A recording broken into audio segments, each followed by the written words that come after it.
She thumps a cane and drinks champagne. She's formidable and judgmental, but we can guarantee that she's a quintessential lady D, but recognizes great potential. What would Danbury do? Welcome to What Would Danbury Do, your guide to Julia Quinn's Bridgerton series from A to V. It's all about the house parties this time, as the great and terrible caravan of British aristocracy travels from one elaborate wedding to another, giving lots of opportunities for unexpected encounters, long breakfasts, and lots of time in closed carriages. So put on your wedding finery and prepare the champagne as we delve into the ultimate example of the acts of service love language. Don't forget you can find us on Facebook and Twitter as @BridgertonPod and Instagram as @WWDDPod. We love hearing from you, especially when you use the hashtag WWDDPod. The Sum of All Kisses was published by Avon Books in 2013. The dedication to Paul reads, and also for Paul, but mostly for me, and we stand an author who dedicates a book to themselves. It's all about personality conflicts and unexpected attractions, this time as Lady Sarah. You may remember her as the member of the Smythe-Smiths quartet who is suddenly much too unwell to perform at the end of Just Like Heaven, finds herself attending the weddings of not just one, but two Smythe-Smith cousins. And while weddings are generally a celebration, especially when said cousins are very much in love with their future spouses, in this case, they are also horrible opportunities to be thrown into close contact with Hugh Prentice, the man who ruined her cousin's life, for about 4 years or so. Hugh, on the same hand, is also not thrilled about being thrust into the company of the overdramatic and sharp Lady Sarah, but he is willing to endure her presence in a strong show of support for the friendship between himself and Daniel. After all, what's a few bullet holes between friends? However, the more Sarah and Hugh find themselves spending time together, the less sure they are of mutual antipathy until a few unexpectedly scorching kisses and a very sudden and dramatic turn of events throws their true feelings into sharp relief. So I've completely misremembered this series because I really thought that Hugh and Iris were a couple. And I really thought that was the book I was picking up. And it was very disconcerting. I don't know why. And interestingly, I remembered a lot about this book. And I am not known for that. God, I love this book. I really enjoy it. Yes. I think I relate quite a lot to Sarah. In being quite dramatic at times. And I do love a good statement out loud. A big revelation,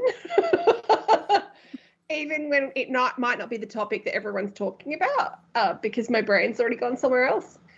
And, I think maybe this is part of imposter syndrome or being a woman or just being me, but often I feel like kind of am quite selfish and I need to be more, giving, but I also have very hard boundaries about what I want to do and what I don't want to do. So I think I relate to her quite a lot, but I find Hugh just as a hero. I find him really, really compelling. I think he's really, really well drawn. And I like that conversation that happens between Sarah and Iris where a family member says I love you, but you're kind of a dick. So Sarah and Iris having a conversation about Sarah kind of bailing on the musicale, and Iris calls her selfish. It's probably one of my favorite parts of the whole book. There's something really visceral in that moment. It's a very real family interaction. And because I don't know that Iris realizes how much she has upset Sarah in being honest. Well, because Iris is blunt as fuck. And she's not paying attention in that moment. Sometimes someone says something to you and you see yourself clearly in that, or you allow yourself to see yourself clearly in that moment for the first time. And I think reading that paragraph really was a bit of a solar plexus thrust for it really hit me hard. And I do think it was very strong writing. And I did think it was a very good character moment for both of them. I think she was trying to say more in this book than she has in the last two, is where I'm at. Like, Julia Quinn actually had a point of view, I feel like, with these two characters. I mean, I didn't not like this book. I love Hugh, but it didn't move me the way that it moved you. And I wonder, I always think it's really interesting when someone chooses to pair together a selfish person and a self-sacrificing person. And I think it's because if you're reading too much into the feedback, I read too much into the selfish, self-sacrificing pairing, because I relate really strongly to the person who self-sacrifices to the point of like martyrdom complexes. So I'm always really interested in how to balance those kinds of, because this book is an opposites attract book, right? We have taciturn Hugh who doesn't like to talk and stays in the corner and, you know, doesn't, and is essentially defining himself by his injury. And then we have Sarah who's laughing and dancing and always has the right thing to say. And like that's, yeah, I mean, that's a really common opposites attract pairing, but I really thought it was really interesting that underneath the opposites attract pairing was actually selfish and really not selfish. Like, he's in like ridiculously self-sacrificing because he basically doesn't see the point anymore. And I don't look, while she is told she's selfish and she recognizes that, I still like she's a young woman where she has no rights and like well, I mean, when Adele, you said that you relate to Sarah, but because you wonder that you're selfish, but actually you also just put hard boundaries into place. Well, the thing about Sarah is that she can't put hard boundaries into place. It kind of brings to mind that thing of people thinking that when women are speaking 30% of the time, they are actually contributing to the conversation equally. Like a 30-70 split is what people perceive as equal when it comes to men and women. Sarah's very selfish actions are actually like kind of not that big.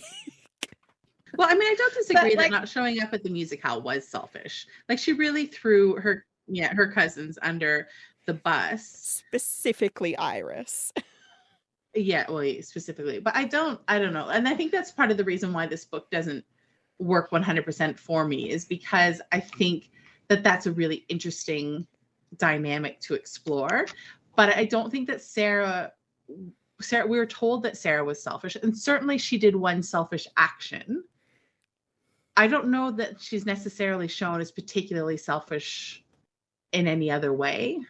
That's like, the more often we were told that Sarah is dramatic, the more I was like, is she? Like, when? I mean, compared to Hugh, yes, everyone's dramatic compared to Hugh. I know. I was like, she's she's vivacious. She's funny. Is she dramatic? I don't know. I think you've sort of hit the nail on the head as to why I didn't respond to Sarah and why I think that this book, I wanted to like this book a lot more than I ended up liking it, is because we're told Sarah is selfish because of this one selfish action. And we're told that she's dramatic because of this one dramatic action. But those two elements were under very specific circumstances. And it doesn't really, we're never really shown in any other way that she is selfish and or dramatic. And I'm not suggesting that she's not. Certainly she may be. It's just that we as the readers are never shown that. We're expected to trust Iris because Iris knows her better than we do. And, you know, and trust Hugh because Hugh knows her better than we do at this point, or has spent more time with her than we have. But as a reader, I find it a little bit unsatisfying that, you know, one action is enough to define somebody's whole character. I think especially because if you're going to call Sarah dramatic and have her in scenes with Harriet, have her in the same fucking series as Harriet, like, you need to up the game. Like, her drama will out-drama anyone else. Can we go all the way back to the start briefly? Because we are seeing that same prologue from a new third perspective. Is that right? Have we had that same scene, like gambling scene / duel scene 3 times now? Yeah, that's right, actually. I'm freaking tired of that scene. Like, move on already. I get it.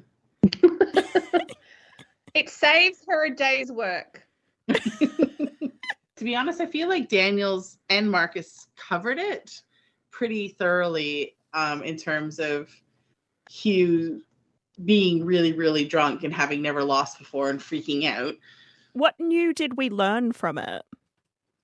That Hugh's really good at counting, and that's why he's good at cards. But that was also referred to in Marcus's or Daniel's prologue as well. So I'm really curious as to whether we'll get a fourth view of it in the fourth book of the series. There was a fourth dude. Yeah, are we about to learn that, like, someone set him up? Oh, I'd be here for that story. Or is it that, like, no, now we definitively know Hugh was too drunk to have counted the cards properly? Well, I mean, the jack was moving around on the card on him, right?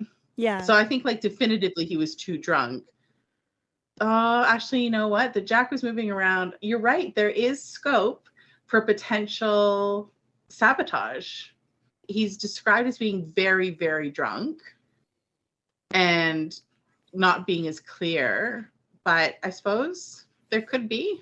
Maybe that was it. Maybe Hugh's prologue is a little bit of a hat tip to what's going to happen in book 4. Because I am now deeply suspicious of that other fella. Because he's G'ing everybody up about like, oh, you've never lost before. Anyway, I was like, like I said, I kind of didn't remember this book properly. And so once I realized that that the book I thought I was going to read was absolutely not the one that I was reading. I don't know. I started to guess where the suspense plot was going to kick in and how, and then it didn't. And I was like, oh, okay. I remember nothing about that fourth book. So it's very likely that this is probably continuing, because it would be weird to have this sort of motif, is not the right word, but this recurring feature and then not have it in the fourth of a series. I mean, it depends, really. It depends on what is the core story of the trilogy, the quadrology. Is it quartet? Is it? Well, it's a quartet. They use the expression quartet because it's about a musicale, right? Actually, it's quadrology, but again, it doesn't really matter. It's whether it's the Smythe-Smith musical that's at the core, or whether it's this duel that's at the core. And I think it's going to be the Smythe-Smith musical. I would actually be really surprised if it came back to be cheating. Let's return to Sarah and Hugh. What else do we have to say about them? He's a sweetheart. For someone who wants to die, he's quite generous. He really wants to die. Like he really does. You know how there's like the term fuckboy? Mm-hmm. Right? Are you guys familiar with sad boys as like an alternative to a fuckboy? I mean, I feel like I am familiar with this particular breed. I don't know if I know necessarily what the term is, but I think I can get there on my own. So a sad boy is deeply earnest, very in touch with his feelings, very interested in talking to you about his feelings as a way of kind of pretending to be more sensitive than he might otherwise be. And then like once you've kind of got you on the hook, that's when like you actually start to see through all of the bullshit. Like they let the facade slip. It's Dawson. Dawson is a classic sad boy, yeah. Oh, yeah, God, I'm deeply familiar with the sad boy. But like there is a part of me that is like, is Hugh a sad boy? He yes, I think on the surface, but also like I think Hugh is genuinely a sad boy. He's got chronic pain. And that's like a really heavy blanket of shit for someone to be dealing with. Like, I have pretty constant back issues, but the kind of pain he's talking about would be unrelenting. Well, do we want to talk about Hugh's injury? Because I think it's such a crucial part of the story. And obviously Julia Quinn isn't somebody who necessarily identifies as having a disability, or at least has not publicly identified as someone who has a disability. And this book being written, 10 years ago. Look, how do we feel about the disability rep in this book? Let's not talk about vestigial toes. Oh my God, there were so many vestigial toes. Did I say that right? Vestigial? Vestigial. No, vestigial. How do I say that? You were right. You were right. I mean, I was reading that it's used twice as a fucking joke.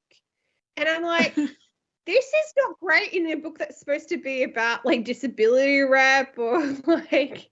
It's funny when people are different. There are some things I think that did really well, particularly when compared to books like Me Before You, where the person with a disability is like, my disability is terrible and I must die because of it, which is deeply offensive on so many levels. Yeah. But I mean, I think this is also very clear that Julia Quinn was writing from an outside perspective rather than as from a lived experience as well. I was particularly impressed when Sarah sprains her ankle and then they're like, I'm just the same as you. I understand. The moment when they have to walk across the house and he insists on her using his cane, like I kind of really liked the complexity of that moment too. I read it just as like another example of him being self-sacrificing to the point of putting himself in danger, which you're quite right. It is absolutely a choice that he makes and one that is important to him to have made that way. Plays a lot, I think, into that constant thought that Hugh has about, I'm not man enough because I can't pick her up and I can't sweep her into my arms and I can't catch her when she falls from a carriage and I can't protect her. I'm not a man enough because I, can't do these quite physical things. That part is never really resolved. Like there's never that sort of, oh, actually, you know what? There are lots of different ways of being a man and being a supportive partner, and sweeping somebody and carrying them up the stairs is not necessarily the only way to go about doing that. Well, I agree with you mostly. I think there is the moment when they both dance with the cane. That probably is maybe a bit of a moment of like, there are assisted sort of things for me. Like I can still dance. But I will say of like most of Julia Quinn's books, when Hugh watches Daniel pick up Sarah, and is that sucks. But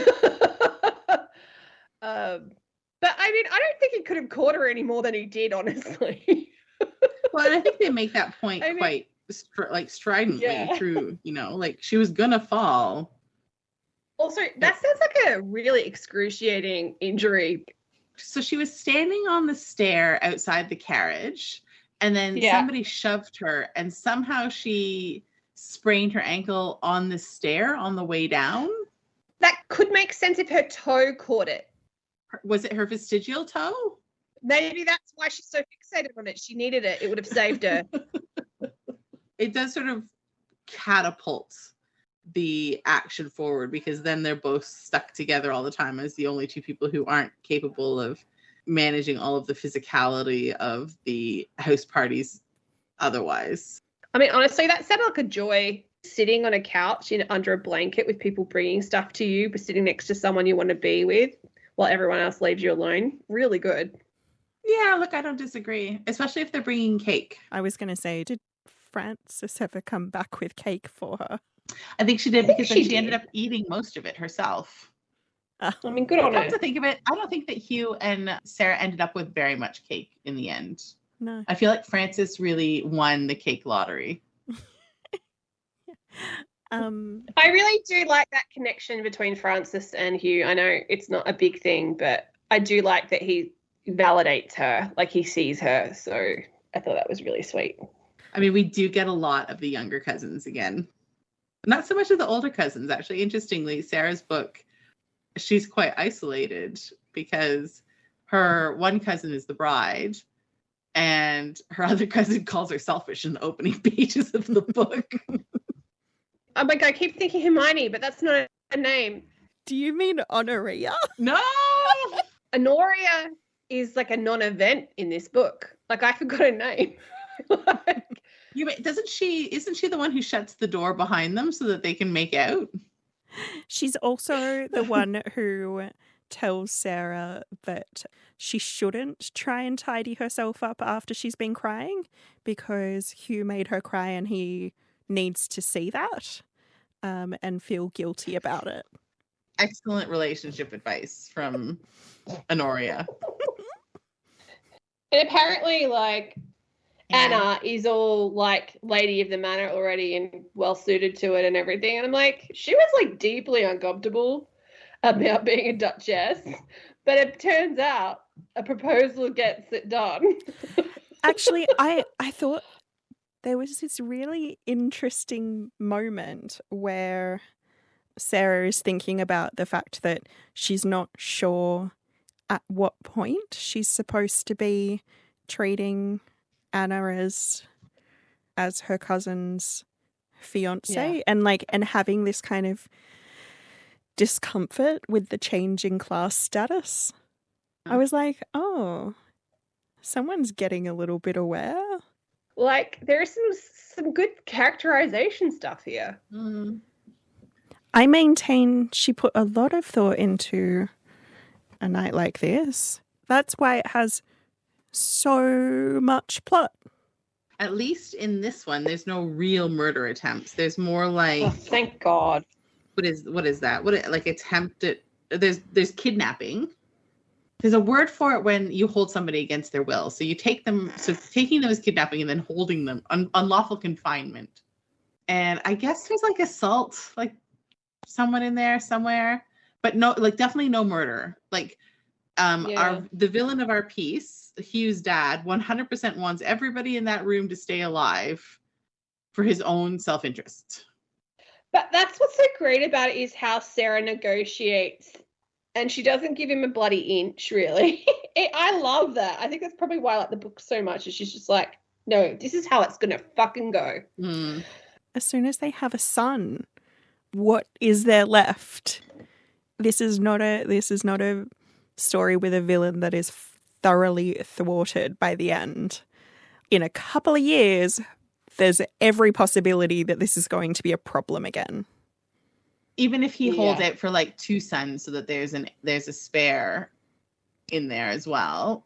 I mean, maybe they're just hoping that all that anger is going to give him like a severe heart attack or something. He'll die of apoplexy. Yeah, an apoplexy. That's exactly right. All right, so we have Hugh and Sarah being thrown together first at the wedding breakfast from Honoria, who's presenting it as like a really good option because they don't have to sit next to the other Smythe-Smith cousin with really bad breath. I think that's reasonable. I think Hugh is definitely a step up from cousin Rupert.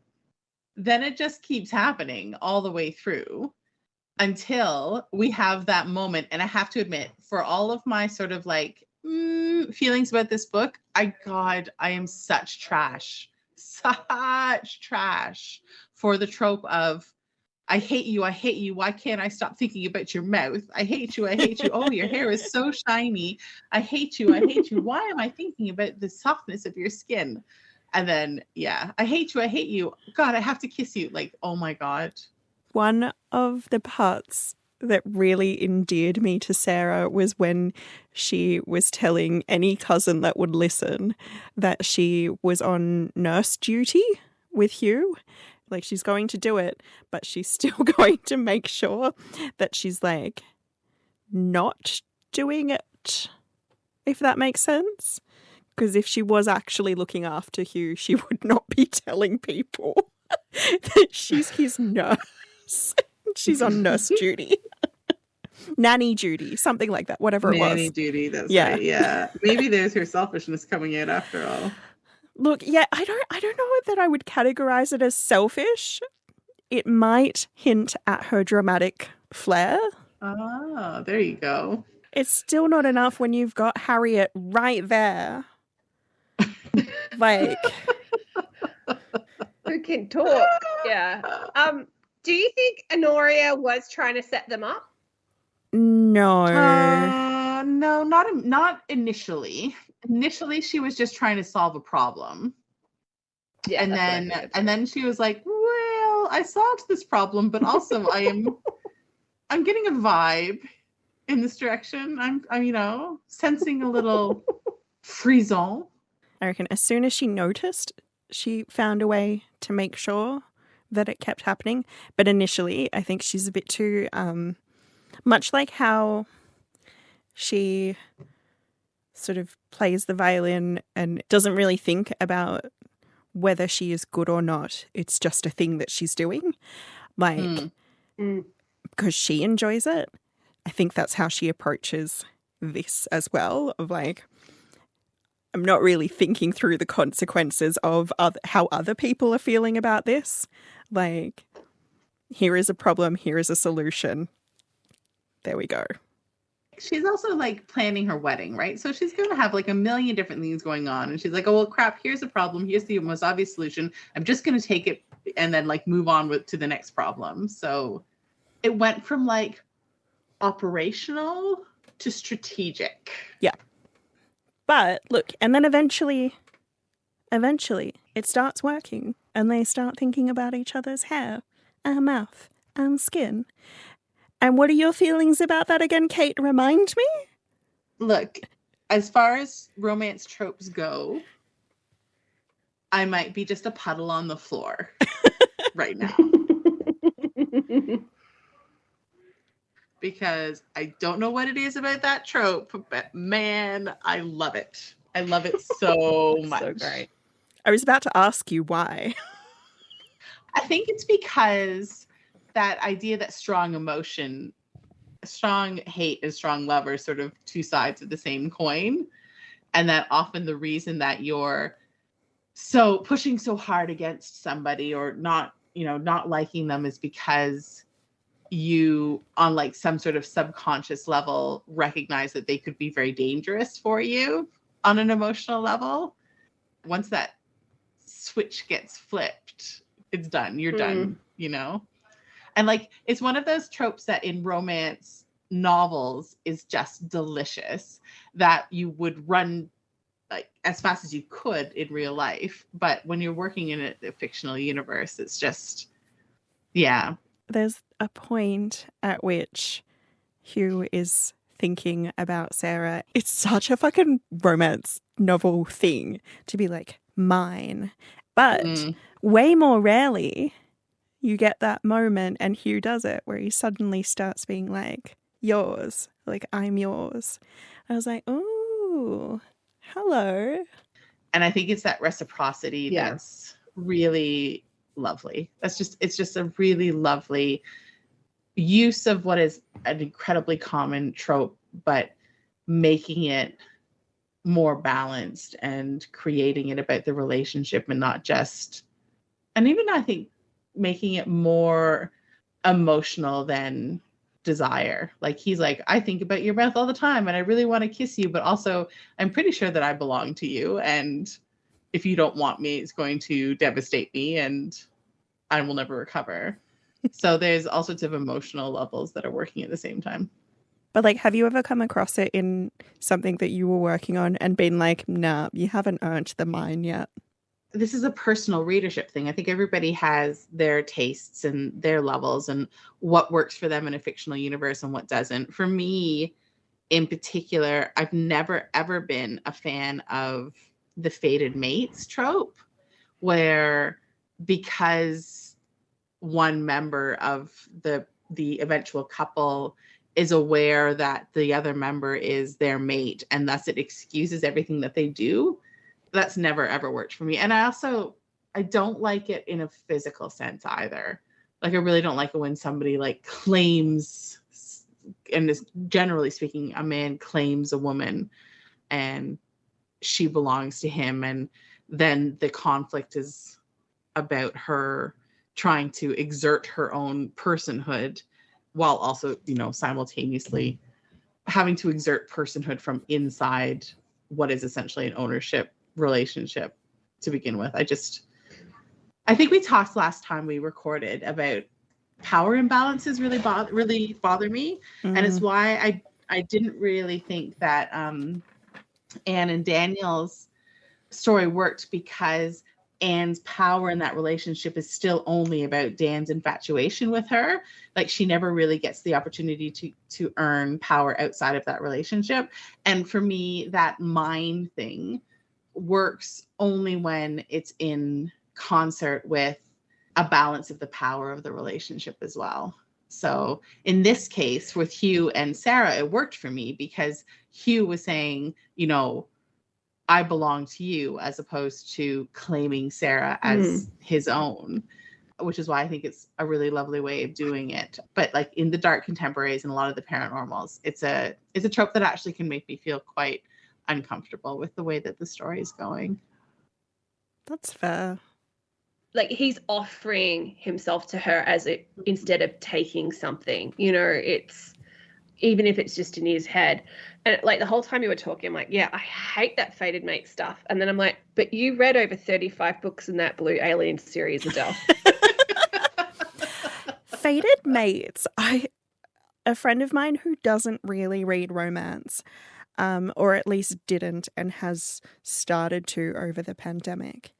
She asked me a few months ago about Ruby Dixon's Barbarian Ice Planet series and was like, is it actually good or is TikTok lying to me? And I was like, I started to try and explain the fated mates thing to her. And then I went, I just do also have to acknowledge that part of what you're reading is breeder kink. And if that's your thing, cool, fine. But like, that is kind of what fated mates boils down to. Yeah. Like, there's a part of me that's like, have I been reading romance too long that is that is like a thought that I had. But like, maybe that's what podcasting about romance novels does to you. I mean, friend of the show, Dr. Jody, also fell down the Blue Alien series, and she didn't see that coming, and neither did I. So I found that series because I was reading Ruby Dixon's motorbike series, Motorbike Club. Oh, there's a motorbike series? Yeah. Listen, a few years ago, I somehow got into Motorcycle Club erotica. And I say somehow because I genuinely don't know how. But was it from MMA? Nope. No, I skipped that and went straight to MC. So, Katie Wilde, Ruby Dixon, and at the time, Elle Good, and then eventually, I think it was Alexa Riley, who is like actually a very contentious author and has been accused of all sorts of things, including plagiarism. But so initially, those first three were writing in the same universe about 3 different motorcycle clubs. So Ruby Dixon's one was about a club that had like all of the guys in the club were like partnered up in pairs and they did everything together. Literally everything. So that was that. And then eventually she started promoting that she was doing an alien erotica. And so a lot of people that were already reading her for the MC books picked up her alien erotica. I was one of those people. Yeah. And so like it's been a wild ride. Anyway, sorry. We're so off track. Let's talk about this. Let's talk about the Sum of All Kisses. Yeah. Danbury shows up. Yay! She kind of backhandedly compliments Sarah. And I kind of, it's just so nice to see her again. I think she saw the potential in Hugh and Sarah probably first, which, I mean, she's all-knowing, so I liked that. But I do like she just kind of went up to them, saw them fighting, and was like, entertain me. It was so nice and refreshing, and I love how, she cuts through the shit. It's great. She just shows up like some cantankerous fairy godmother to like bestow her blessing on this particular heroine. Like, yes, you are a worthy heroine for this book, and you know that because I think that you're okay, and then disappears again into the ether. Yeah, like she's like, I believe you have reasonable wit, and Sarah's like, thanks. Like And Danbury's like, you don't so understand, but I am here to let the readers know that you are an acceptable heroine, and then disappears into the ether. Danbury approved. The Danbury stamp of approval. Yeah. I feel like we really have to spend some time talking about Hugh's dad showing up and then everything that happens afterwards. Yes. Go. Lead us. All right. So obviously they're on this big house party tour, and Hugh gets, first of all, Hugh makes Sarah cry. And then he gets a note from his father who was not invited to this wedding, but has nonetheless traveled to the country, which is not very far away, and is staying in a pub nearby because he wishes to congratulate Hugh on essentially nailing Lady Sarah and potentially finally getting him the heir to whatever the title is that I can't remember off the top of my head that his dad has always wanted. And in order to just like really make sure that it happens, he sets up this plan, which seems quite devious, but also for like somebody of his dad's obsession about this also relied a lot on things happening that were out of his control. He's like, I'm going to tie Hugh to the bed, and then Lady Sarah's going to show up alone and knock on the door, and then I'm going to be able to trick her into coming inside, and then I'm like, okay, like a lot of things had to happen in order for your plan to work. I feel like there should have been something in there somewhere that was a little bit like, oh, well, what happens if Sarah doesn't come? Or what happens if she comes with somebody else?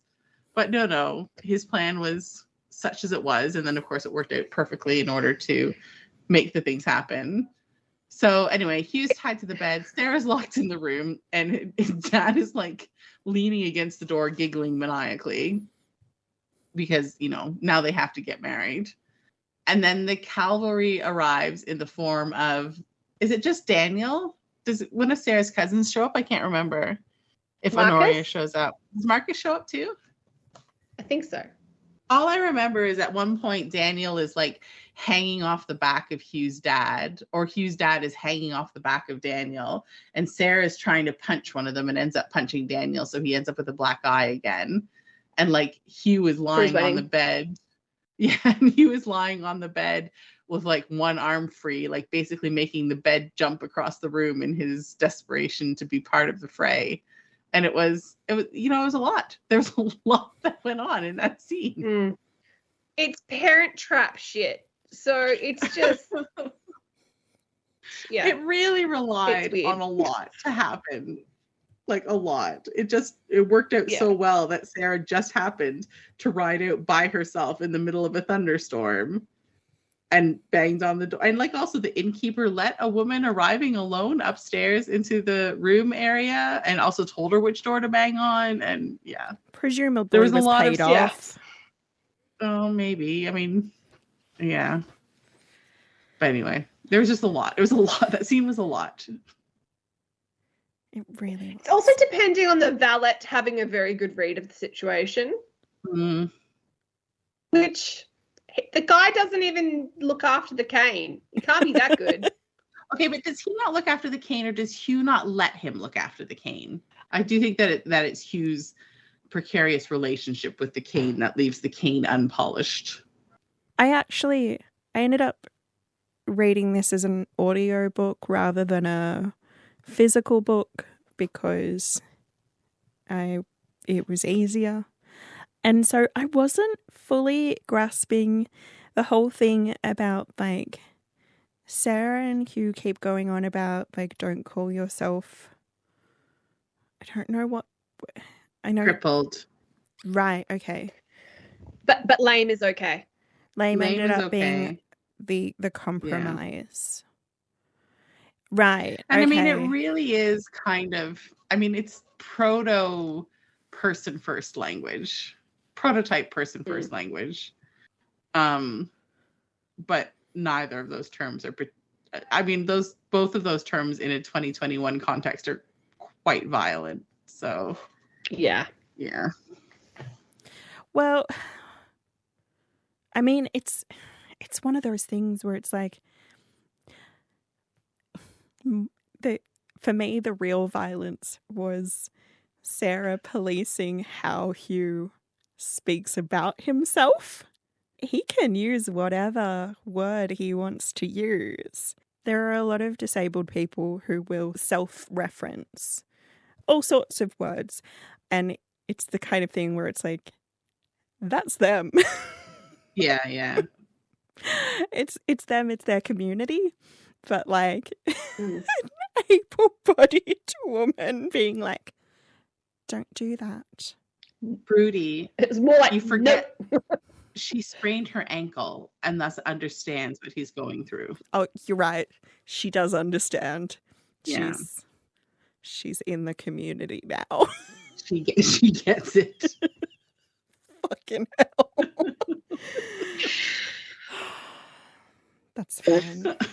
It's all good. All right. Well, anyway, it's a happy ending, and Sarah, steps up, figures out how to call off Hugh's dad without self-sacrificing. And he was like, "Oh, it turns out I have something to live for after all." Sex. Which, I mean, fair enough. Seems like a reasonable enough thing to live for. Yep. Does anybody have any What the Featheringtons? Shall we do that now? You should go first because we have been going first the whole episode. Oh, okay. So my What the Featherington for this book was that I suddenly realized how often Julia Quinn writes about men's relationships with alcohol. I think this series in particular, because in the last book, Daniel does not drink at all, ever. In response to the last time that he did drink, he nearly killed somebody, and so he just goes like straight edge. And this one, Hugh does still drink for pain management, but is very, very particular about when he will allow himself to do that. And then, like, I guess sort of, I am very much like thinking about books that we've not read for this yet, but I hope we will get to. The hero in Miranda Shiver's Secret Diary is like on the page canonically an alcoholic or a recovering alcoholic. And then in the follow up to that, which is about that hero's sister, she ends up marrying a man whose father was an alcoholic, and so he does not ever drink ever. And so that's Harry from What Happened in London. It's a interesting little pattern. Yeah, so I'm more just like, I'm What the Featheringtoning it. God, that's hard to say. Not so much that it's like a bad thing, just something that I'm noticing, and I will be curious to see how it continues to play out as we go. I don't know, as we read more. All right, so mine might have been out of Julia Quinn's control, so I feel a little bit like it ties in a little bit with yours, Rudy, in the sense that it's not really a WTF of the book so much as a WTF of the reading experience, which is what the actual fuck does the sum of all kisses mean? There's a 1991 Tom Clancy novel that then became a 2002 American spy thriller called The Sum of All Fear. Would we say that was Sorry, like Sum of All Fears, plural. maybe.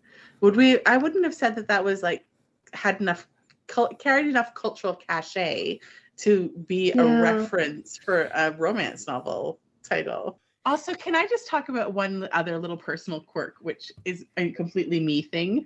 I really don't like kisses pluraled. I think it goes from kiss. I don't know. I have no idea. Is it correct but inelegant? It's yes. It's correct but inelegant. That's exactly right.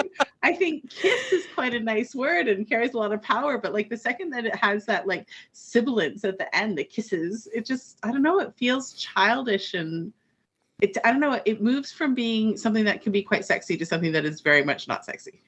Like while we're on the, I don't know, the tangent of like the maths, the I don't know, whatever element of this book, like he has an eidetic memory for things that he's read and is very, very good at maths. And I told you guys a couple of weeks ago that I have been watching a truly horrific amount of Criminal Minds. Can I just tell you, there's a character, the one that used to be a model, the young one. I watch the show all the time. I can't tell you what his name is. Matthew Gruber something? Yes, I don't know. him. Mm-hmm. Dr. Reed on the show. He, that's his character's name.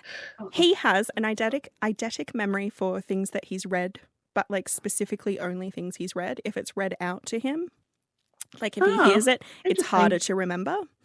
He also is very good at maths to the point where, because he grew up in Vegas, he's actually banned from every casino in Vegas. Is Hugh based on him? Oh, does the time work out? 2013, and then Criminal Minds. There's like 14 seasons. I'm up to the 7th. I truly need to get a life. Well, I mean, it's a track because Hugh, I mean, we haven't talked about the fact that Hugh also has some gallows humor, which is actually a Dr. Reed thing as well. So, guys, yeah, I am stoked to tell you Criminal Minds premiered in 2005. Nice. There you go. It's been on forever. Nice. Me and Julia Quinn, we both watch this trash show that no one should be watching. Picking up what you're putting down. I have 2 WTFs. And I love it. As per usual, not consequential at all. Number mine was one, about the title. Consequential is not important. I mean, yeah. Like there is a mention that Anne has a veritable flotilla of ladies that are her wedding party. And I'm like, where the fuck did they come from? Who the hell are Anne's bridesmaids? She doesn't have friends. She didn't have time for friends. Come on. Anyway. And then there's this statement that Sarah throws out, and I felt quite aggrieved because it is so untrue. And she says, "Of course I'm not going to read all night. Has there ever even existed a human being who has read all night?" I feel personally attacked. How dare you, Sarah Plainsworth? How dare she? It's not just Sarah Plainsworth. That's a Julia Quinn stab at the reader, as far as I'm concerned. So I feel quite aggrieved. But yeah, they're my WTFs, and I feel like I've done quite well. It's time for What Would Danbury Do? This is where we imagine that a character from another book has written to our favourite champion of cellists to ask for advice. So today we have a letter from Dr. Frankie Kenton from Not My Type by Evie Mitchell. Dear Lady Danbury, who knew that a listener's question about bondage would throw me into the path of a very hot rigger, Jay? We had tension at first sight, and then he used me in a very hot manner for the audience participation activity in his accessible rope play class. I'm hot for him and him for me. I want to fuck, but he just wants to freight, like friend date. What the fuck? What would Danbury do? I think Danbury, first of all, would have some real issues with the word freight. What the fuck is a freight? No. Yeah, no, we're not. This is not becoming common parlance. We're not accepting this into our vocabulary. Okay, you need to sit down and be like, what is going on here?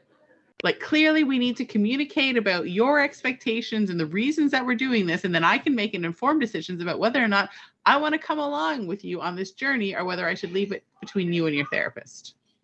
Well, interestingly, Frankie is a sexologist and is really good at all this stuff. She has a podcast called All Access, which is about accessibility across the board. She is a wheelchair user. Mm-hmm. So she talks about all sorts of stuff all the time, which is how she ends up meeting him and going to the class on bondage, accessible bondage. Yeah, like she's doing all the right things and trying to have this conversation. He's just confused and confusing.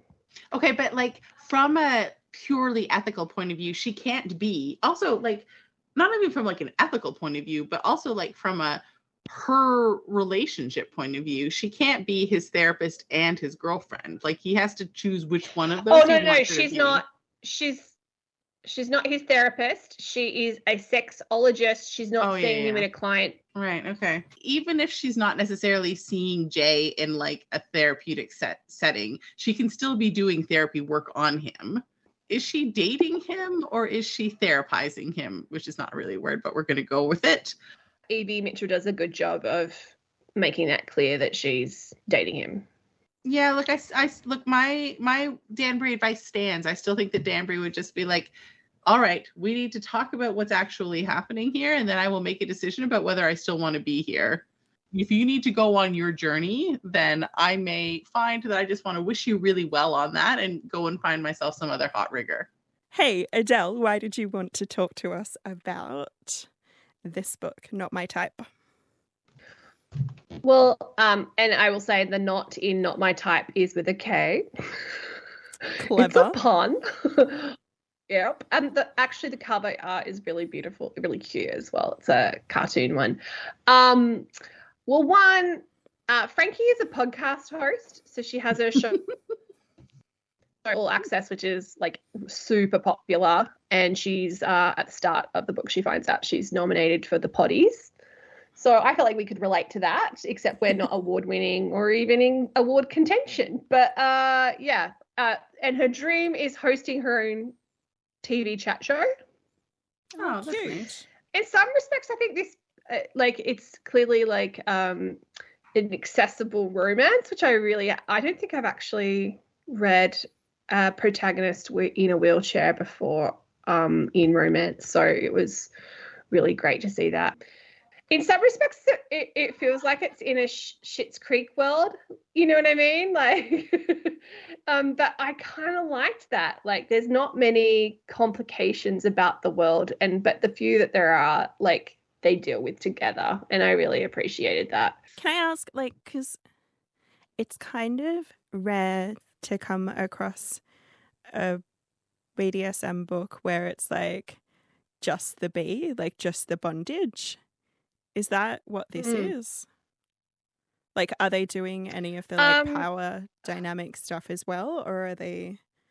So Frankie had cancer removed out of her, I think, her spine as a child, and so she's got limited feeling from her waist down in certain pockets of areas because of all the surgeries and things like that. So there is the bondage part, which the reason she does the class is because a listener asked about it and she doesn't actually know anything much about it, so she wants to do some research.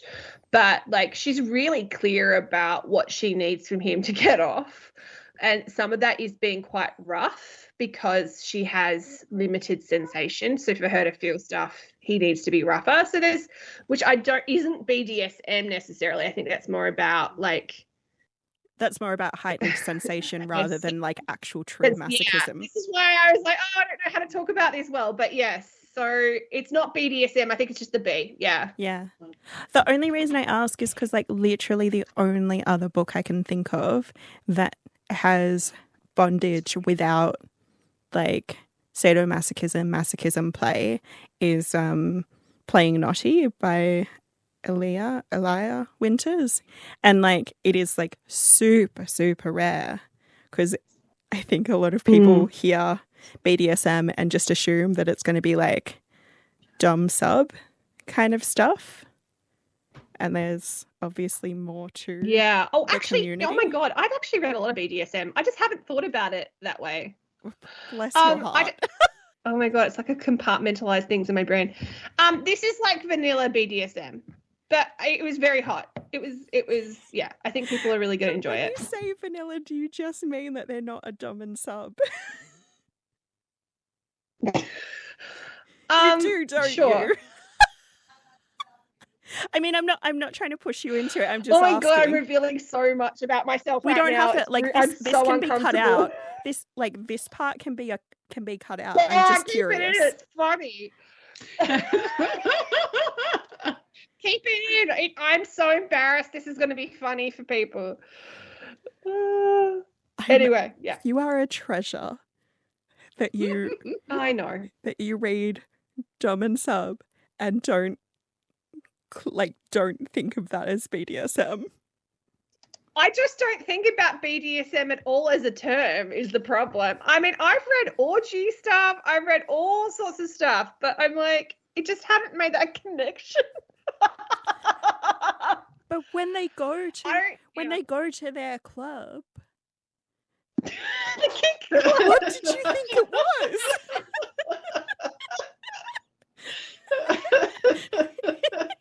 Did you think they were all just naked? It's like my brain didn't properly work. Oh, this is humiliating. Keep it